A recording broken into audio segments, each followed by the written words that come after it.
Today I'm reading Chapter 3 of the Ringing Cedar series, Book 1, Anastasia by Vladimir Maigret. It's called Beast or Man. We continued our journey to Anastasia's home, her outer clothes left behind in the tree hollow, her galoshes too.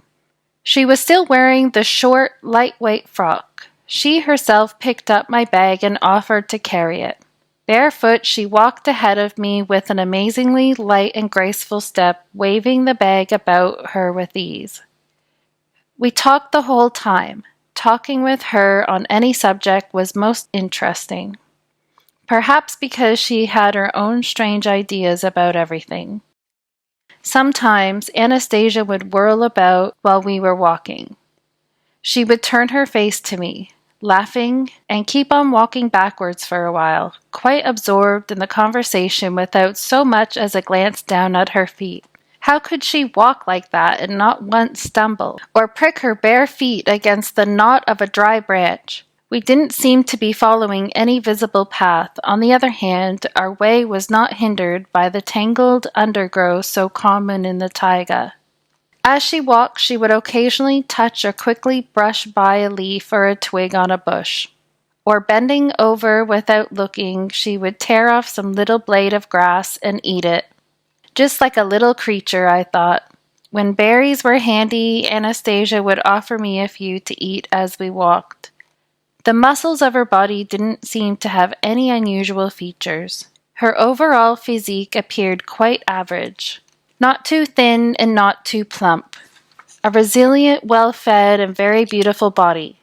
But from what I could tell, it possessed a goodly degree of strength and extremely sharp reflexes. Once, when I stumbled and started to fall, my arms outstretched in front of me, Anastasia whirled around with lightning speed, quickly placing her free hand under me, and I landed with my chest on her palm, her fingers spread wide. I fell, but my hands did not touch the ground. There she was, supporting my body with the palm of one hand, helping it regain its normal position. During all this time, she went on talking, with not the slightest sign of strain.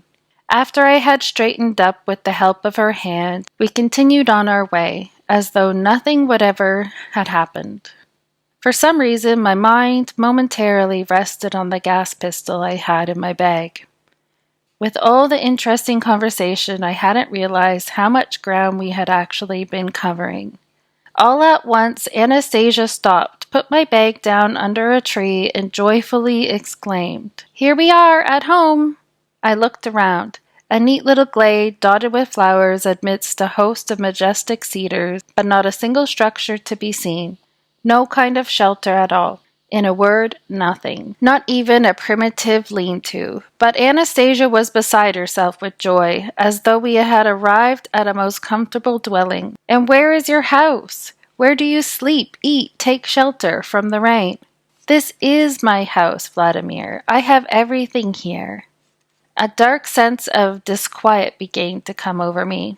Where is this everything? Let's have a tea kettle so we can at least heat up some water on the fire. Let's have an axe.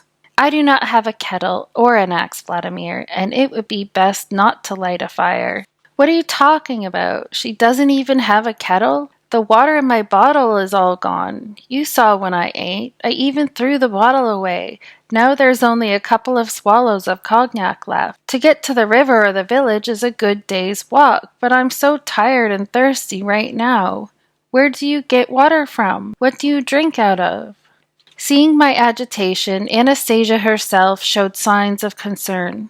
She quickly took me by the hand and led me through the glade into the forest, admonishing me along the way. "Not to worry, Vladimir. Please, do not get upset. I shall take care of everything. You will have a good rest. You will get a good sleep. I shall take care of everything. You will not be cold. You are thirsty? I shall give you something to drink. Right away." Not more than 10 or 15 meters from the glade, beyond a clump of bushes, we came across a small taiga lake.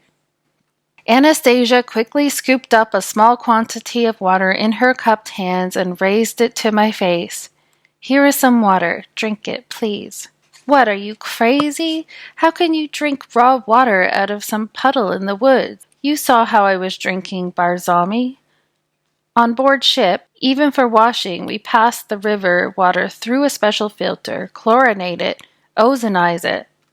It is not a puddle, Vladimir. This is pure, living water. Good water. Not half-destroyed water like yours. You can drink this water. It is just like mother's milk. Look. Anastasia raised her cupped hands to her lips and took a drink. I blurted out, Anastasia, are you some kind of beast?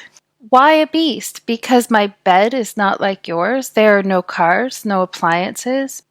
Because you live like a beast in the forest. You haven't any possessions and you seem to enjoy that.